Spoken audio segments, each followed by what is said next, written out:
Three, two, one. Welcome, everyone, back to The Boiling Point, episode 17, the election fallout. My special guest is Pastor Gavin Whitcomb Sr. We have run into some technical problems while attempting this podcast already. So this one is just going to be an audio podcast, not a video one. We were having problems with the video and audio getting synced up.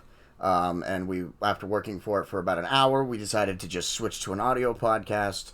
So, Gavin, Pastor Gavin Whitcomb of Moores Mountain Church, welcome to the show. Welcome back to the show. Oh, thank you, John. It's good to be here. The technology does not like when you're on the show, or someone. There's someone somewhere that does not like when you're on the show now. This is your second time on the show, and more problems. The first 20 minutes we had audio problems. We couldn't hear what either one of us were saying.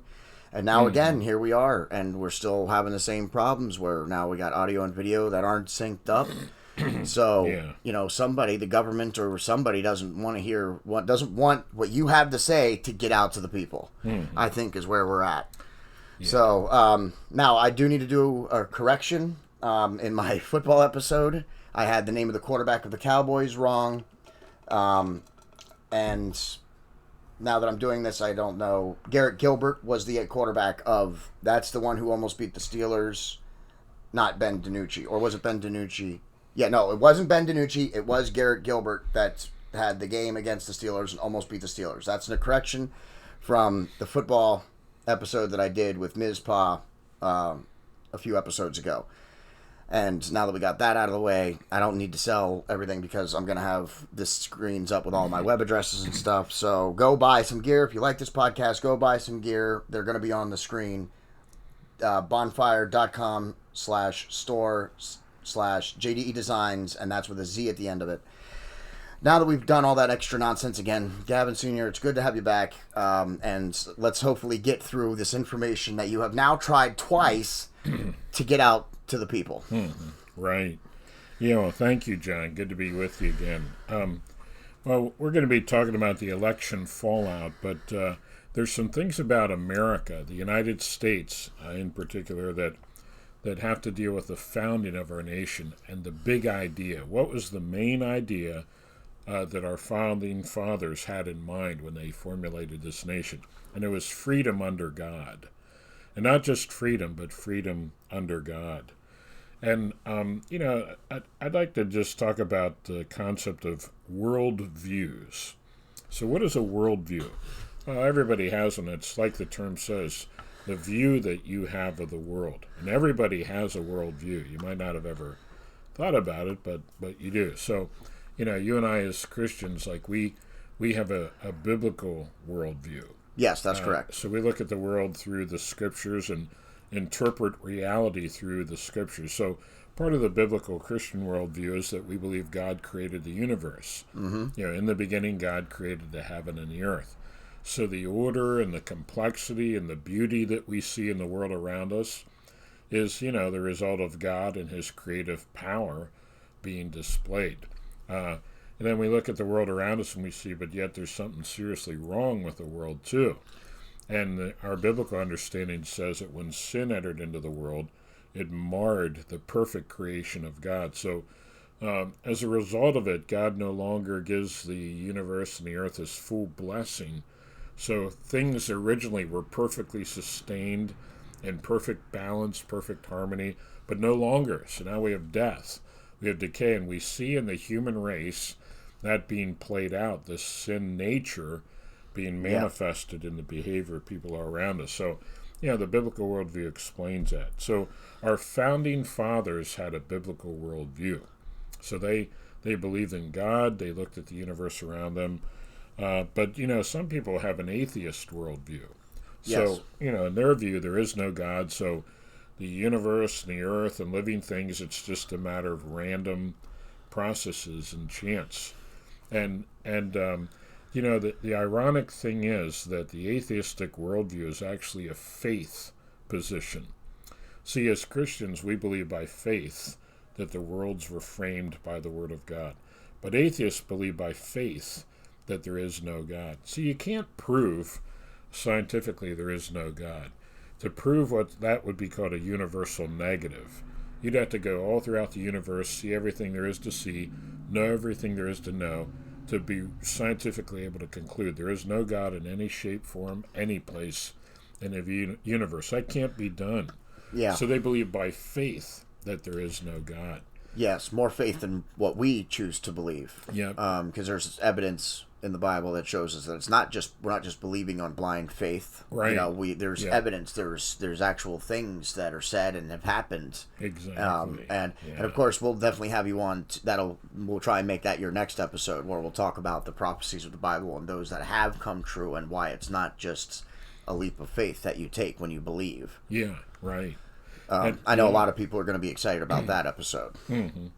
Yeah. Well, so the atheistic worldview, they say we don't believe in miracles, but the whole atheistic worldview is dependent on a miracle, because to believe that the universe just comes into existence on its own, it just popped into existence with all its order.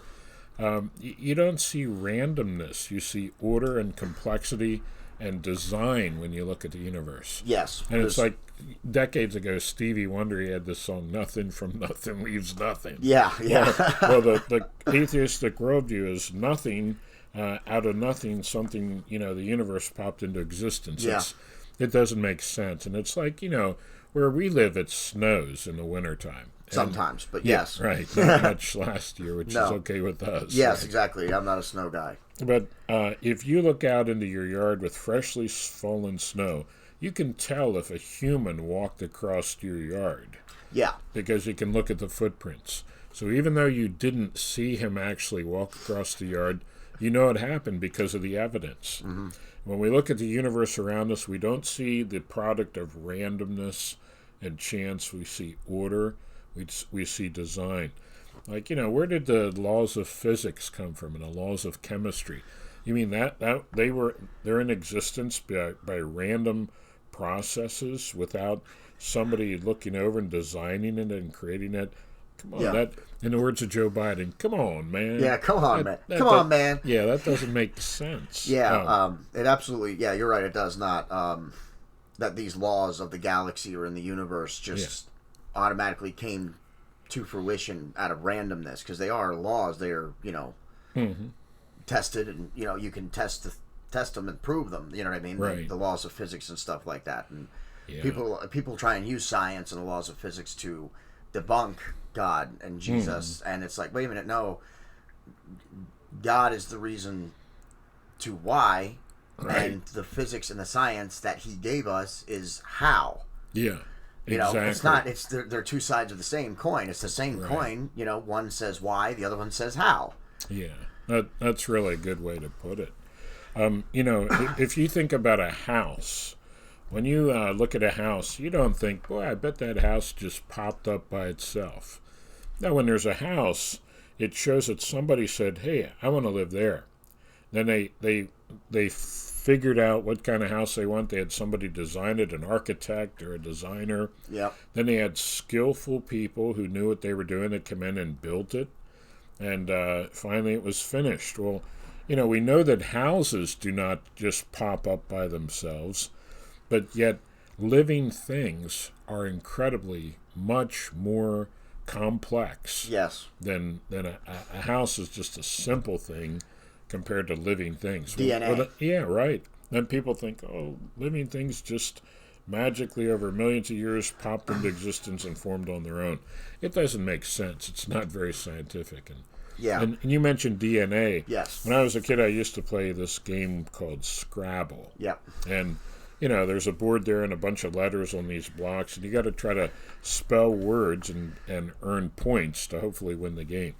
So if you took all those letters and you dumped them out, you're not going to get words and sentences. I mean, you might get a small word here and there. That's what I would say if I would play the devil's advocate, pardon the pun. The people would say, well, what happens when you dump it out and then a random word does appear? Because it is possible. Yeah. But you're talking about one word. What are the chances that two? Right. Or a sentence. Yeah. Right. But if you come down and suppose you got tired at night and you didn't put it away and you left it on the table, and you came down in the morning and it was spelled out in Scrabble letters, don't forget to take the trash out. Yeah. You would know your mom or your dad or your wife or whatever left you that message. Yeah, because that's information. Information only comes from an intelligent mind. It's the product of a mind. And that's what we see in DNA. Yes. The DNA has coded instructions as to how proteins are to form the various cells that comprise an organism. So. Yep. And DNA, in case people don't know this, but even fetuses inside the womb, the minute the fetus forms, is actually imprinted with its own DNA pattern. Yeah. So, just, important science. I'm looking at the camera, but it's not on. Just important information for people to have, in case you didn't know that the minute the fetus is a fetus inside your womb, it is imprinted with DNA. That makes it a person. Yeah. I don't want to get drug too much into that conversation right now. That's another conversation for another podcast as well. But I think that's important for everybody to understand that you're imprinted that early with your own DNA. Yeah, and you're right, and it's a separate person. Sometimes women say, I have a right to do what I want to with my own body. Well, that's pretty much true, but it's not your body. Exactly. That's exactly right. It affects your body. Right. It affects your body, but it's not your body. And that's why I thought it was important to let the listeners know that if you weren't aware of it, that the minute the fetus forms inside the womb, it is imprinted with its own DNA pattern. Yeah. And fetus is Latin for baby. Yeah. You gotta love that. You gotta love that. Well, it's a fetus. It's not alive. Well, you just called it a baby. Yeah. So from a Judeo-Christian worldview, the founding fathers had that worldview. Yeah. So they recognize, God made us and we're accountable to Him. And they also recognize that people are sinful.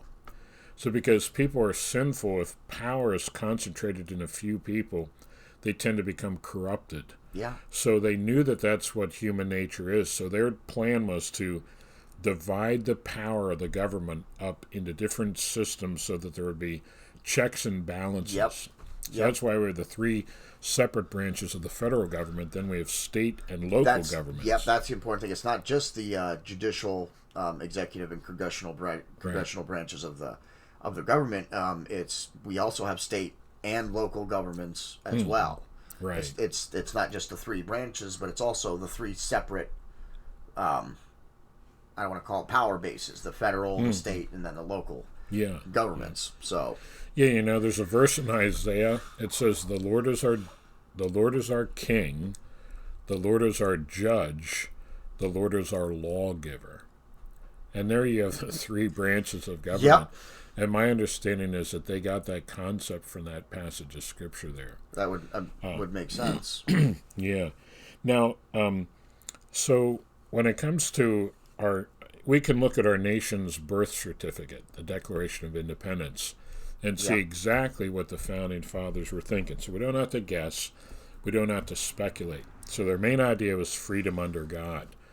Now, so they began, all men are created by God, and they're endowed by their Creator with certain unalienable rights. So all men are created equal. Now, 4 times God is alluded to in one way or another in the Declaration of Independence. Yeah, 4 times. Yeah, so it says we're created equal. Now, what does he mean by all men are created equal? Well, they didn't mean that we're all equal in terms of the way we look or intelligence or whatever. I mean, some people are smarter than others. You know? Some people have talents and gifts in one area, but lack those talents and gifts in another. Like, you're really good with techie things. Yeah, well, not today, but yes, ordinarily. Yeah, but some people, they just they have no skillfulness or ability in that. You know, so like God makes us different. What they meant was that in the eyes of the law, everybody's equal. Yeah. And before God. So all men are entitled to law, equal protection of the law, and equal justice under the law. Yes. That's what they meant. All men are created equal. So, see, that came from the Scriptures. In the Old Testament, God told Israel, in a court of law, you are not to favor the rich over the poor, Yeah. And you can't favor the poor over the rich either. Yeah. Everybody gets equal justice. So all men are created equal. And that's important. The equal part that is equal according to the law. With law, the protection from the law. That does not mean equal outcome, right? Or even equal opportunity. Really, I mean, it's unfortunate. And yes, I know that a couple people who watch the show are saying right now that sorry, I had to adjust the microphone, everybody. Oh yes, it would be great if everybody could be equal, if everybody had the same things, and if the rich just gave a little bit to the poor, that everybody could be equal, everybody could have what they want, and yeah, that would be great. But we don't live in a utopia. Right. We live in a world that has free will, and I'm sorry, and we live in a world with sin. Right. So people are going to be greedy. People are going to want more than what they need, and that's the way the world is. We don't live in a utopia. So, how do we balance that? Well, we get equal justice under the law, equal protection from the law. So at least that the government, and we're not being punished indiscriminately and so forth. But as far as outcome and opportunity and stuff, that involves you having to work for it in one way or another. I mean, and that's where our country, the free market enterprise, comes in handy, because anybody can go out and make something of themselves. Right. Even if you don't have the talent that someone else has, like you were saying. You're good with your hands, you do some construction work. I'm obviously not going to do construction work. I don't have that skill or that skill set. So, but with our economy the way it is, I can create a podcast. I can trade on the stock market. I have other opportunities. I just have to work for them. Right. Just like you had to work for your construction opportunities. Nobody just handed you a hammer and said, "Here's a business. Start working on houses." You had to work for it. Right. For 12 years, I worked full time with a builder, so I learned it by doing it. Yeah, exactly. And that's what people don't. People want equal outcome and equal opportunity, but that's not the way it works. We don't live in a utopia. It's not perfect. Right. You know what I mean? We live in a world with sin, and some people aren't going to get equal opportunity or equal outcome. Exactly. And there never will be a utopia with sinful people. No, exactly. Now, when Jesus Christ returns and removes the wicked from the earth so that only the godly are left on the earth, and I'm talking about, not to get into eschatology too deeply, but not the rapture, but the actual return of Christ to the earth, then there's going to be utopia, because Christ will be ruling and reigning, and everybody on earth at that point will be godly and virtuous. Yes. Now, I took you off there, so why don't we get us back on track? No, I'm glad you did. They were really pertinent to our discussion today. So the philosophy, our founding fathers had this philosophy that was formulative to our nation. A philosophy is a belief that underlies a sphere of activity. In other words, it's a way of believing that affects what we do and why we do it. So, like, everyone has certain philosophies about different things. You might not have thought of it, but, like, for me, I've decided never to, at least not for a long time, to buy a riding mower. Because I think I need the exercise. So if I have to push that mower around the yard, it gives me exercise. And the same philosophy leads me to park real far away in the parking lot when I'm at a store. Because not only is it easier to park, but it's good that I get that exercise.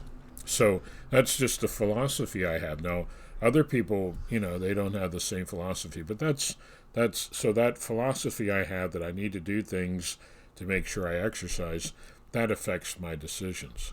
So there are all kinds of philosophies. I do the same thing sometimes when, obviously with me being in a wheelchair, some things I do need help with, and then sometimes like your son will offer to help me with something, or my brother, they'll offer to help me something that I can do, and then I'll say no, I can do it. It's fine, I got it, and it's the same thing. Yeah, of course it would be easier to just say, yeah, sure, go ahead and do it for me, but then I'm going to end up lazy and not wanting to do it then when I'm in a situation where I have to do it. Yeah. So I try and do as much for myself as I can, because it keeps me in practice of continuing, that mindset of just, I'll do it myself as much as I can. So that's a philosophy you have. I should try to do what I can myself, and That way I won't vegetate, and it's best for me, so I want to be that kind of person. Yes, exactly, yeah. So our founding fathers, they had this philosophy.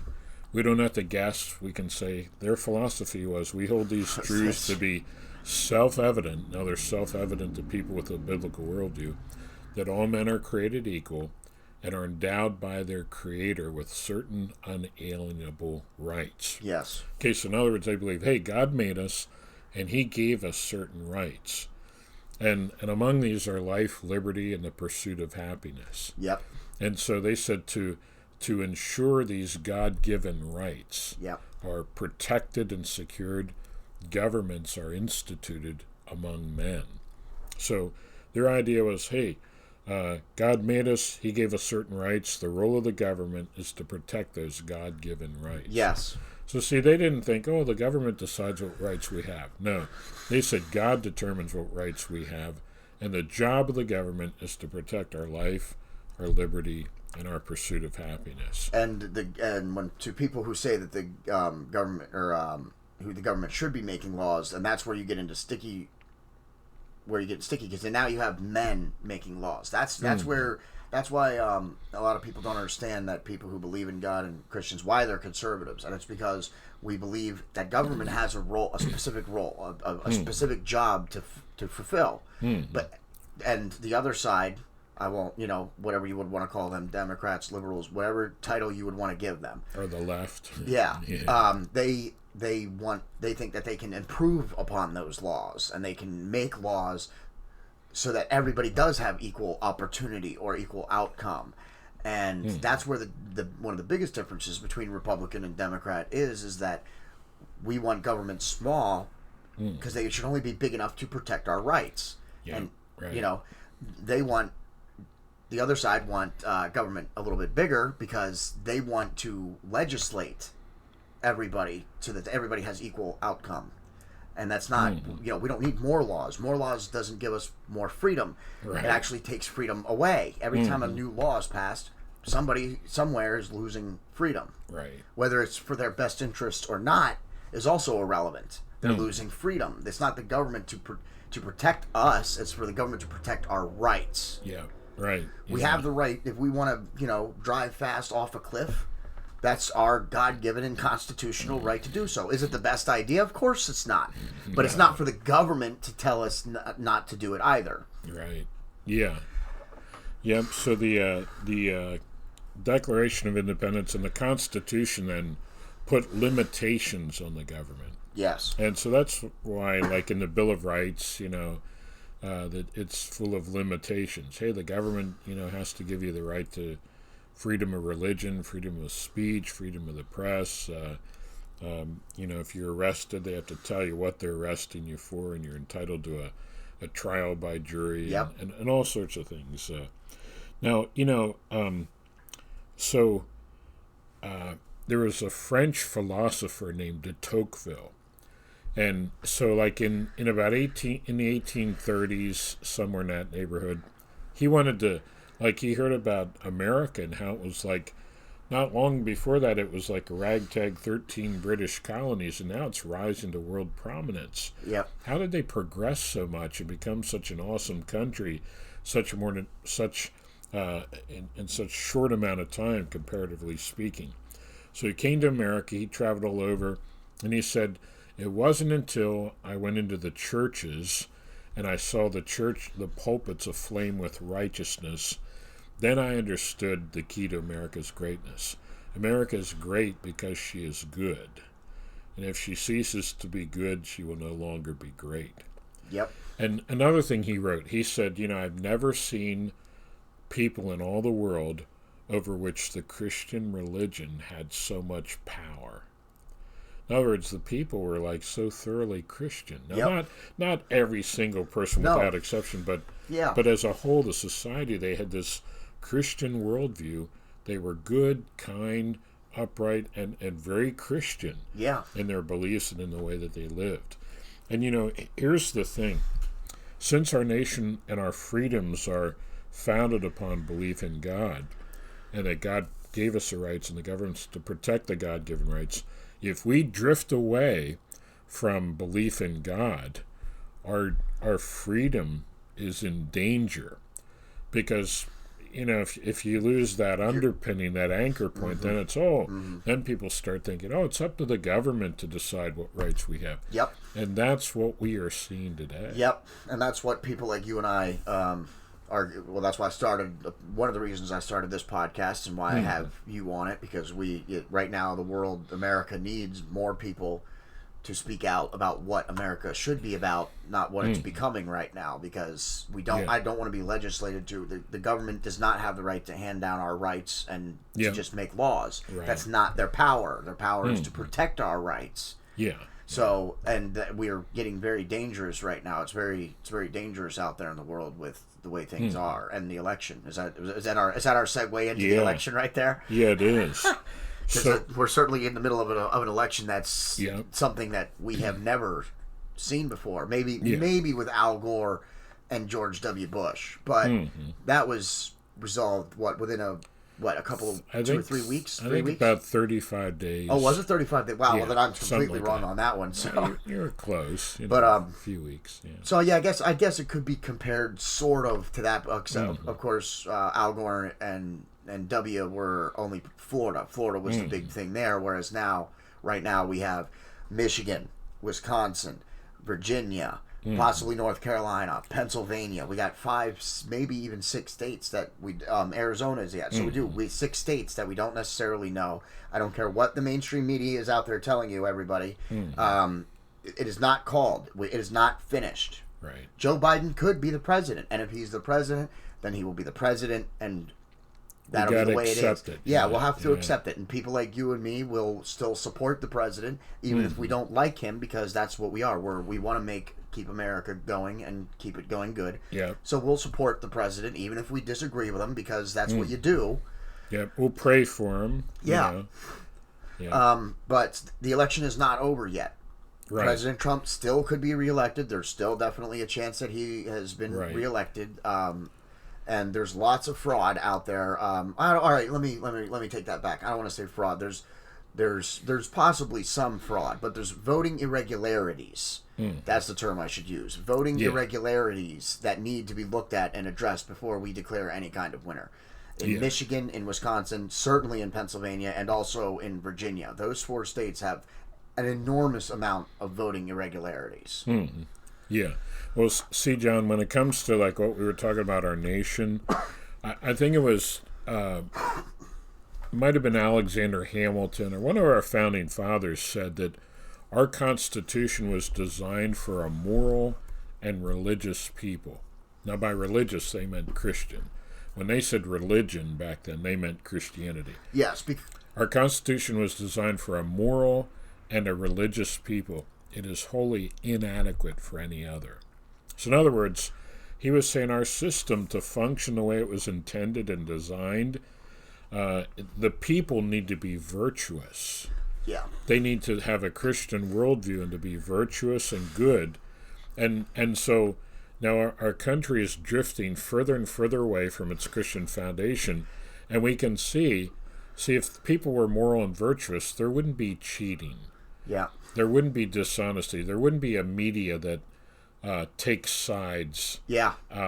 One party over the other. Yeah. And there wouldn't be people who show up with ballots that are not valid. And but see, we see this breakdown in society. Yes, we certainly have. And it's affecting our election. Yes, it absolutely is. And we've certainly seen the society begin to break down, these riots and everything that we've been seeing. Let's be clear that there's definitely, as far as I'm concerned, there's a very clear difference between protesting and rioting. Right. Protesting means that you've gathered in a peaceful thing. Nothing gets burned to the ground. Nobody gets hurt, barring, an accident, someone tripping on a sidewalk or tripping or something, you know what I mean? A real legitimate accident. No one gets hurt. A riot is when you are beating people and shooting people in the streets and burning your own community to the ground. So now that we're clear on the definitions of protesting and rioting, what's been happening recently is rioting, not protesting. Yeah. And, it's interesting you said that this past Saturday, there was this huge, massive rally of Trump supporters in Washington. And I've heard estimates like they think maybe a 500,000 people. Yeah. Some say even maybe 1,000,000 people. And I've seen aerial photographs. Yeah. The streets for blocks and just all over. Tens of thousands of people. And yet, there wasn't any rioting, except for later when it started to get dark. Antifa. Yep, and Antifa. Yep. And BLM. Those kind of people. Yep, and you can. Yep, and then we know. And the reason, listen, everybody. The reason we know that it was Antifa and BLM that came into the peaceful protests that were happening in Washington and started the riots is because look at it all day. You have to look at the whole event all day long. It's peaceful. It's peaceful, and then. Actually, go out there. You need to go out there. A lot of people took videos and stuff, and if you haven't, go watch Steven Crowder. I don't care if you're a Steven Crowder fan. I don't recall what episode it is. I'll put it in the description of this video. What video of his you should check, because him and his team actually went, and they are tracking the same people throughout the whole day. They're wearing the same clothes, and they're involved in every single incident throughout the whole day. And then at the end, the cops have them in cuffs. Same people. You can clearly see it. It's the same. I mean, not only can you tell by the face, but it's the same clothing. It's clearly the same, like 2 or 3 people that were involved in multiple incidences throughout the day, and then ended up in handcuffs. That's why we know that the peaceful protests that were there, they were not the ones to start the rioting. That it was Antifa and it was BLM, and. We know that because of the way it unfolded. It was peaceful all day with just a few incidences. You could track those few incidences to the same group of people. Okay, and then once the protesting is, the sun starts going down, people start filtering out and going home. That's when Antifa and BLM really come out to play, and they start burning things to the ground. Yeah. And that's why we know it's not the peaceful protest. There was a peaceful protest, and then there was a riot from a different organization, from an organization that was after the protest. The protest was a bunch of Americans getting together to protest something. They went home, and the organized rioters came in and tried to make it look like it was this peaceful protest that led to these riots. And that's just not the case. The footage that's out there in the world doesn't support it. And if you believe that is the case, then you should get out there and do some homework, and please stop watching CNN and Fox News and CBS and ABC and NBC. Stop watching them. They're not telling you the truth. Stop watching them. Don't watch PMS NBC either.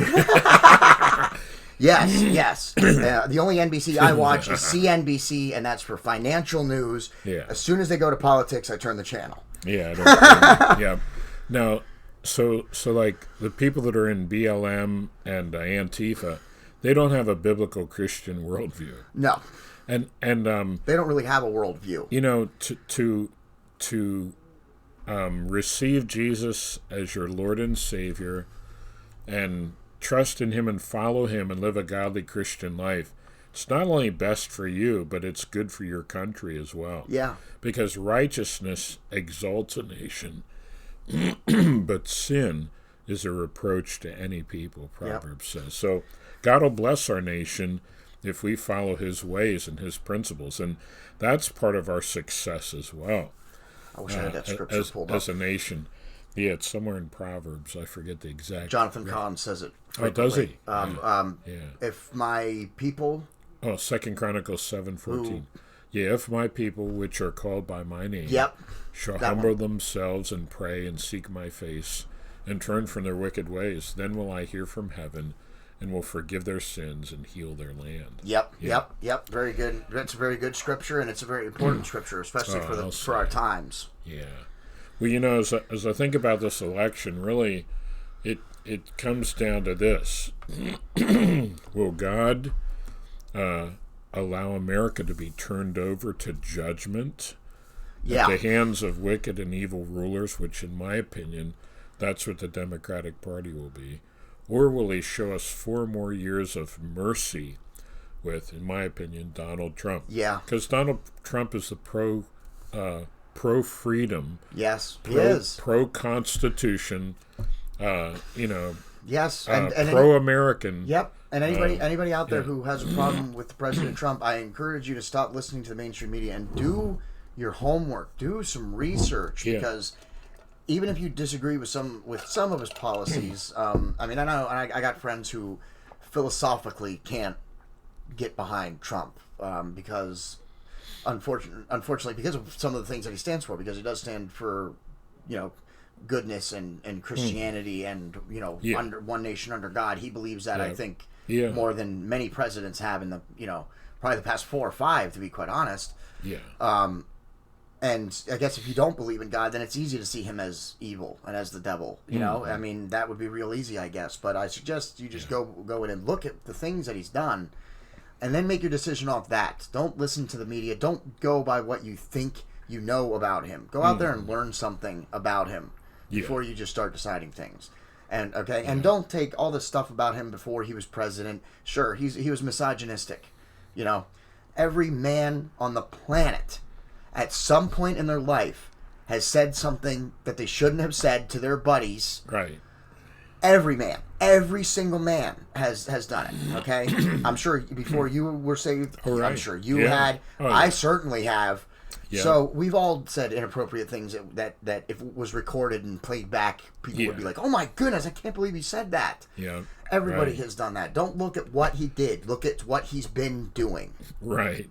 That's an important thing. And you're right. I think if Biden is president, we could have a rough 4 years. And I'm not sure where we go with if President Trump gets reelected. I think we got 4 more years of safety. And then we'll have to wait and see after he's done what happens after that. Who steps up after President Trump? Because honestly, even after President Trump is done being president, after his 2 terms, I don't know who else. Yeah. There's not many other people out there. My best, I honestly wouldn't mind seeing Candace Owens and Dan Crenshaw. Oh yeah. I would love to see. Well, I'd love to have Crenshaw on top. Dan Crenshaw as president and Candace Owens as his vice president. That's my pick for 2024. Yeah. So maybe they're listening and maybe they'll get the idea. Could be. Well, okay, with this election now, the mainstream media has declared, that Joe Biden is they've the calling winner. him president elect. Yeah, they have no authority to do that. No, they don't. I mean, now don't get me wrong; they could give their opinion. Freedom of speech. They could make a projection, but he is not the president elect. Not yet. No, and in fact, I saw a letter from I'm trying to think of the name of the organization in our government that wrote to who is like ahead of Biden's transition team, and basically told him, you're not the president-elect yet. Yeah. And you're not entitled to attend, secret meetings. Yeah. No way. And briefings and so forth. Yeah, absolutely. He shouldn't. No, he's not. No, until we have a winner, until it's been decided by the Electoral College. That's it. The Electoral College and the commissions and stuff that run the election. Yeah. That's who decides it. The media can call it. They have freedom of speech. You can call it all day. Doesn't make it true. Right. Okay. And I wish they would stop doing it because, people there's people on our side that are starting to get discouraged now. Oh, we lost. It's not over yet. This is not over yet.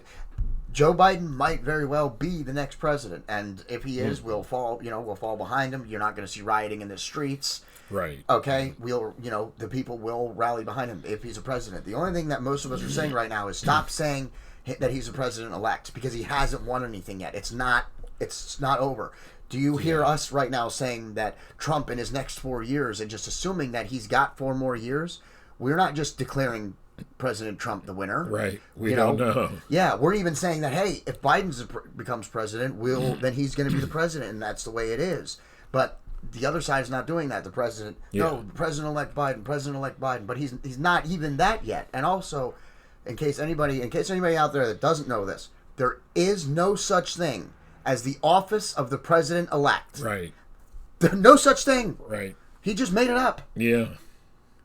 There is no such thing. You're the president-elect until you get sworn in as president. There's no office. That's right. Yep. Yeah. It's completely inappropriate for them to do that, but they're trying to win a media campaign, propaganda war, condition the people, and now let's talk about the case for Trump possibly winning re-election. Yeah, absolutely, because I have some information on that as well. Yes. Okay, so I'll tell you what, John. before we started recording this, you were saying about some irregularities that have been discovered. So yes. Yes. Yeah. Oh, yes. There's voting irregularities all over Michigan. Stephen Crowder. I'll put his episode in the description of this so you can check it out because he's done a lot of research. I'm only one person, so I do as much research as I can. He has a team, so I'll follow his lead. Sometimes I'll verify what he says before I share it on the air, of course. And he this is correct. On one of his shows, he actually randomly, at random, him and his team selected a bunch of voters and went and looked up to see if they were alive, essentially, is what he did. He just went through the voter registration, selected people, and looked up and seen if they were alive. And he did it to about 150 people, I think, is what they did at random, just at random, not in any kind of order or any kind of searching order, just at random. They just randomly chose people. And 10 of those, about 150 people, were deceased. And I'm not talking about like recently deceased in the last few weeks. I'm talking about like summertime last year. Like we're talking months and months and months ago. So there are people, there's evidence. There is evidence that people who are deceased have voted in this election. There's evidence of that, okay? So if you are an American, whether you want Biden or Trump to win, the one thing that we all should want, is for the counts to be accurate and to not have any kind of irregularities or fraud whatsoever. And that was in Michigan, and that was just 150 people at random, and he found 10 just at random. So you gotta, there's more. There's clearly more. We're not done with this. There's a lot of things that need to be decided and counted before we have a president even. Yeah, the media keeps saying, well, the Trump campaign claims that there was voter fraud without any evidence.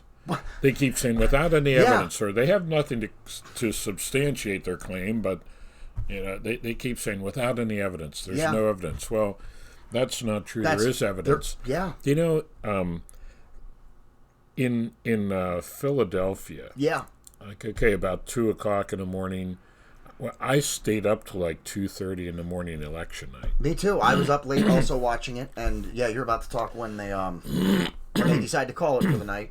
Yeah, well, we're going to quit counting for the night. Yep. Now, I don't know when they've ever done that before. In fact, I don't think they have. No, I don't recall that ever. Not that I know. No. And so, you mean there aren't enough people in this country that they can keep on counting through the night? Yeah. We have night shift. Come on, this is the night of the election. They didn't look very hard if they can't find people, especially with the... let me just break in for a second. With all the coronavirus things, there's people out of work right now. Yeah. To say that you can't find people to count is not true. Yeah. Okay, now, so I remember about 2:30 in the morning, President Trump was ahead in Pennsylvania by a good 7 or 8 percentage points. Yeah, something like 800,000 votes. Yeah. Yeah. And then what do you know? At 4 a.m. in the morning, this huge dump of votes comes into Philadelphia, and they're almost all for Joe Biden. Were they, in fact, all for Biden? I think in Philadelphia they were almost all. Okay, so now, there was, if I remember correctly, there was another state, maybe Michigan. I think Detroit. In Michigan, I know because Stephen Crowder's from Michigan, and I've been watching a lot of him to keep up on things, and he's been covering his home state. 138,000, all of them for Biden. Yes, that's right. That happened in Michigan. 130. They had a huge dump, and that was also in Michigan after they had stopped. Yeah. Because just like they did in Pennsylvania, just like they did in Philadelphia, and in Michigan they had also stopped. Well, we're going to come back tomorrow morning and continue the count. And then an hour later, a huge, like 200,000 votes for Biden, all for Biden. Huge dump of votes for Biden. And statistically, that's impossible. Yeah. You can't, 200,000 votes for mail-in, that all for Biden? No. People can say, oh, no, he's just, no, that's a statistical impossibility. Right. That's just the way it is. Yeah.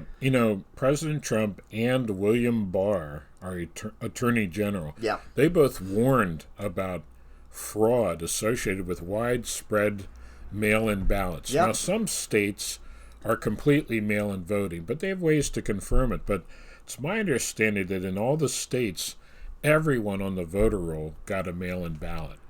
Well, if you had a neighbor that died, or you had an apartment that you rented and the previous owner died, and you got his mail with a ballot, you could fill it out, send it in, and they would never know, and they're being counted. Guess what else also? I want to bring this up to you. I know somebody who got a ballot in the mail, and at my urging, they decided not to fill it out and to go vote in person. Yeah. But, however, because they had the mail-in ballot, they had to do it differently. They couldn't do it on the machine like we do it here in Pennsylvania. We have machines here in central Pennsylvania, and we hit the button. And I was actually quite impressed with some of our machines. This is why I like in-person voting and not mail-in voting, okay? Because I voted for the people I wanted, okay? And then the machine printed out a piece of paper with all of my picks on it. Then I was put to review it, and then if everything was correct, then the machine takes it back in and the ballot is submitted. But they make you confirm twice. Once on the machine. After I was done, I had to confirm on the machine. Is this who you want? Yes. Then a piece of paper comes out saying, okay, is this who you want? Yes. Then they take the paper back and they submit it as the ballot. Yeah. That was 2 checks for in-person voting. 2 checks to make sure that I wanted who I voted for, which I'm fine with. That's the way it should be. Right. Because the machines can malfunction and you might hit a button and it might select the wrong person, which we've also seen. In the midterms, actually, is when that glitch was happening in a few states. It was just a few machines, though, where they would hit one person and then it would automatically check mark the other person. But they had the mail-in ballot still. So technically, they could have possibly voted twice. They could have still sent in the mail-in ballot and then went and voted in person, because you didn't need to submit your ballot in Pennsylvania until it had to be dated for the day of the election. Post-dated. Like, it had to be post-dated. They didn't even have to receive it on the day of election. Although that's one thing that they're fighting in Pennsylvania. Yeah. They don't want anything that was counted, like anything that came in after election day, to be counted. Yeah. And I would agree with that also. Yeah. That's the way it should have been. But that's what I'm saying. Like, this person could have sent in their mail-in ballot and voted in person with the not the absentee ballot, but the in person, because this person still had they couldn't use the computer like I did. They had to fill it out on paper. Right. So I think it still counted as a mail-in ballot because they sealed it in an envelope and then put it with the others. So I think even though they voted in person, that vote was still sent through still counted as a mail-in ballot because they had requested. But what was to stop them from voting twice? Yeah. Because they had the mail-in ballot at home, and then they still went and filled it out. If they had waited until election day to put that in the mail, and then still went to vote, that's 2 votes. Yeah. Yeah. And there's not, and if people are thinking, oh, someone would have caught that. No, that's what all this is about. That there aren't people to check and make sure. That's what the whole mail-in voting thing. That's why people have a problem with it, is because there is no checks. There is no one to see. Oh, this ballot. Did anybody actually vote from this ballot? And should we count this mail-in ballot? Nobody's doing that. That's one of the things that Trump is fighting in Pennsylvania about it, because nobody is checking to see if there are people are voting multiple times and they're being counted. Right, and in Pennsylvania, and I think this is true in all the states. With counting the ballots, you're supposed to have observers have meaningful access from both parties, both Democrat and Republicans, and that they weren't allowed to do that in Philadelphia. And there are hundreds of people who have signed testimony in notarized affidavits under oath. So that there is evidence. Yes, there is evidence. And you go into a court of law, a lot of people are convicted of crimes because there's eyewitness testimony. Yes. And so these hundreds of people that are seeing this voter fraud take place, that's no evidence. It is evidence. Yes, it is evidence. I mean, Steven Crowder actually had someone on his show that had voted and it was the Sharpie thing. Apparently, some of the ballots can't be read by Sharpies. All the Republicans were being given Sharpies, so their ballots would be invalidated. Yeah. And then they were giving all the other people pens so that they would read their vote, because the machine doesn't read the ballots if it's used with a Sharpie. Yeah, I've heard about that. Yeah. I mean, that's what I'm saying. Like, there is evidence. You just have to actually be willing to look and understand it, and not just say, oh, that's just right-wing conspiracy, and, oh, that's just Trump. No, it's real. Look at it. There's people, real people, signing swearing affidavits, like you said, where they're swearing under oath that this is happening. Yeah. If they're lying, then they're going to jail. Right. Yeah. Like, you got people willing to go to, risking going to, well, not risking because they're telling the truth, but swearing and saying, if I'm lying, take me to jail. This is true. Yeah. Another issue in Pennsylvania is that, well, the U.S. Constitution says that the state legislatures come up with the laws for governing elections. Yes. Well, a judge in Pennsylvania said, oh, you can accept ballots that are mailed in 3 days past the the election date. Well, a judge has no authority to do that. The legislatures to decide that. So that's something that's also being fought too in Pennsylvania. Yeah, Pennsylvania is a big one. There's a lot of different stuff going on in Pennsylvania, and of course our Führer Tom Wolf doesn't want to, is not doing anything to help or he's just playing Democratic defense is what he's doing. Yeah. Now just trying to stonewall everything. Oh yeah, he's a line. He's a Democrat. Yeah, he is. A Democrat. Yeah, he's only got 2 years. Just kidding. Hey, you're right. You're right, though. I shouldn't have said that. That's all right, though. I'm not perfect. That's why I call him our Führer, because that's what he thinks he is. Yeah. Now, if you look at the Trump case, he's got people on his side that are seasoned prosecutors. Okay, Rudy Giuliani. Yes.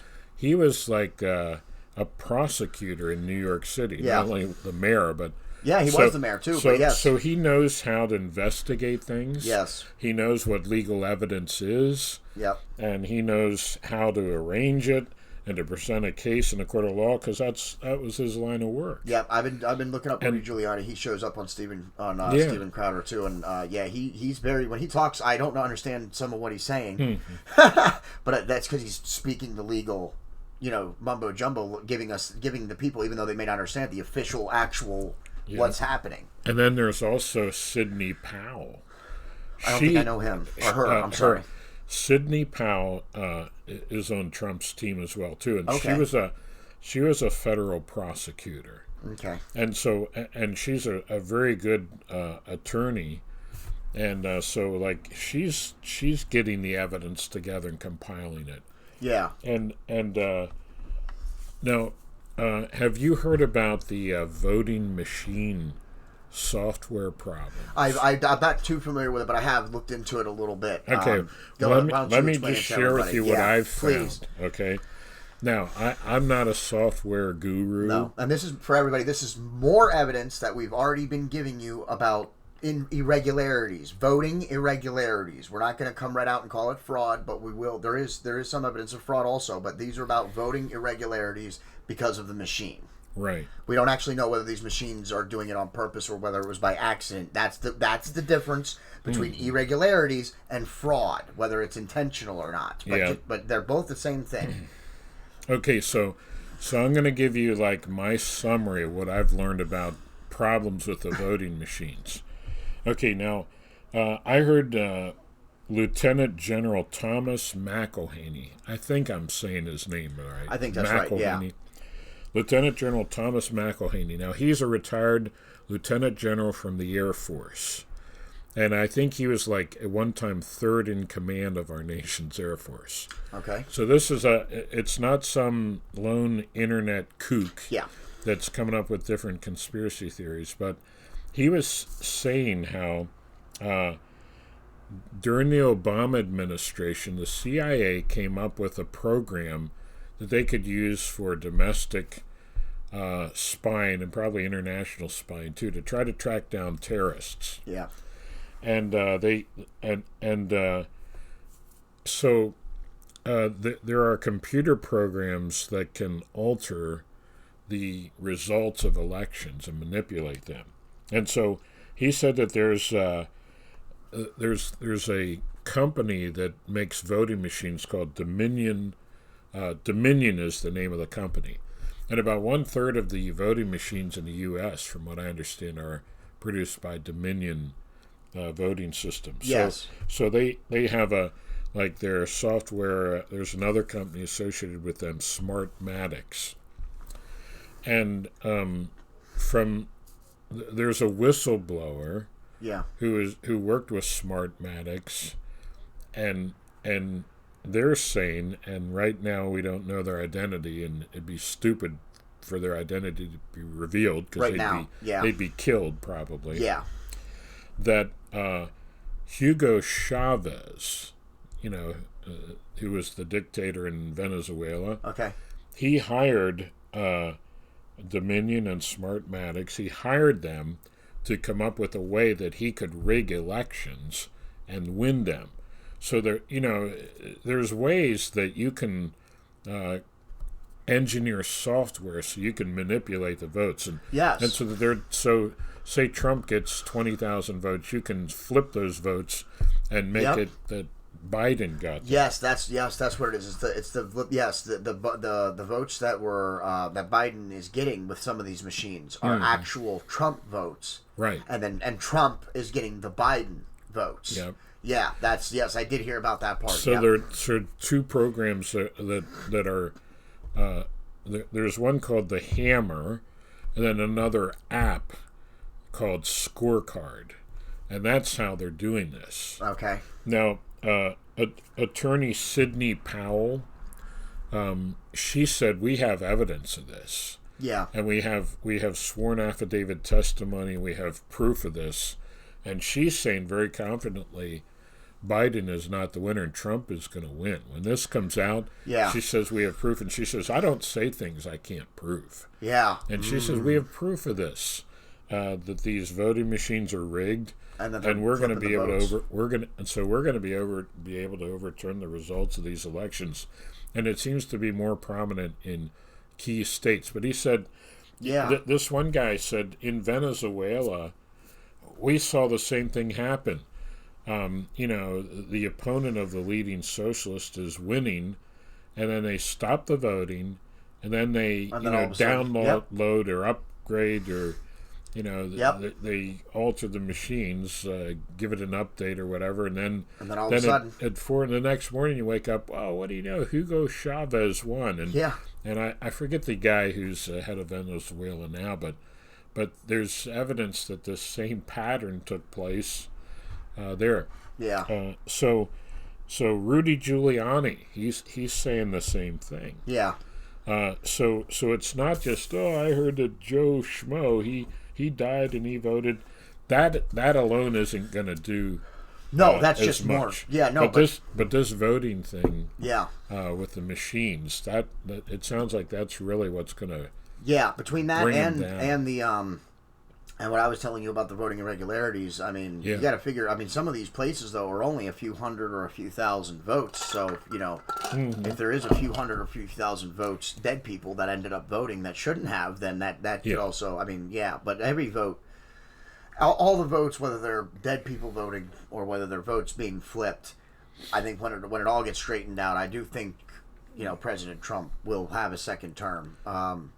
Now, of course, we don't know that for sure yet. It still could be Biden, but there's an awful lot of evidence, especially we just gave you in the last 20 minutes. Mm-hmm. We gave you plenty of evidence of voter fraud and things that you can go check out on your own. You just have to be willing to look for it because it's out there. Yeah. And keep in mind that Facebook, YouTube, Google, they're working with the media, so they're not going to make this information easy for you to find. Okay, it's not because it's a conspiracy theory or anything like that. It's because they're intentionally suppressing the information that's regarding the election and the votes and these machines flipping the votes and so forth like that. And why does it appear that the Democrats would be more likely to cheat and be engaged in fraud? Well, see, the Democratic Party in recent years, less and less has been they've been less and less Judeo-Christian. Yeah. They've been more the anti-God, atheistic party. So they're not aligned with like the biblical Judeo-Christian worldview that this nation was founded on. Yeah. They want to detach from it. So with that kind of worldview, all they care about is this life. So if they have to cheat in order to achieve their objectives, what would stop them? They don't think they have to answer to God one day. Yep. Or if they do, they don't care. So you see here this erosion of biblical Christian morality and virtue leads to corruption. So if there's widespread corruption, our system isn't going to work the way that it's supposed to. And so Absolutely. that's the fallout from our election. That is where we're at with the fallout from the election. We're going to keep it. And one before we get ready to wrap it up here, I want to encourage everybody to understand that that the election is not over, and that if you're a Republican or if you're a fan of President Trump, we don't know that he lost. We don't know that he won, but we don't know that he lost. Right. So don't concede anything. Right. You know, this isn't over. Until it's over, it's not over. So, you know, just you got to stay strong and keep praying, keep believing, and hope that the justice system that we have will figure all these irregularities and possible fraud. Yep, and both sides should want to know that the elections were free and fair. That's the other thing, too. Both sides. Yeah, you got to figure, I mean, if you're Biden and you're confident that you won, why wouldn't you say, yeah, bring on the challenges, recount the votes. It doesn't matter how many times you recount them, and I'm still going to be the winner. And re-audit them and certify them. Make sure they're all legal and valid. Yeah, that's what I would want to do. Yep. And, you know. Every legal vote counts. Yes, exactly. Don't count every vote. No. Count every legal vote. Yes, every vote doesn't count, everybody. That's not how it works. Every vote does not count. All legal votes count. Okay? There's a reason that we have this system in, so that people who can't influence our elections and people who don't live here or who aren't citizens can't vote. There's a reason that we have it set up this way. So, no, all votes don't count. All legal votes count. And votes cast on election day or prior to election day is the votes that we should be counting.